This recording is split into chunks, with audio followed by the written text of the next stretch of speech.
A couple of very important pronunciation things came up today.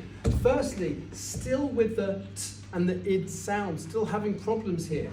Entered, noticed, realised, and then here, waited. Be careful of this. Now, you asked me about first, second, third, fourth. It's meant to be fifth, but you can say fifth.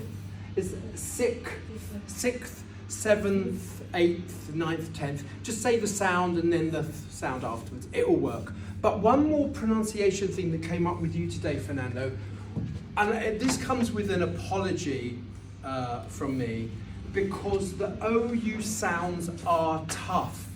Did you hear that? They are tough. Though they are tough, you need to think about them.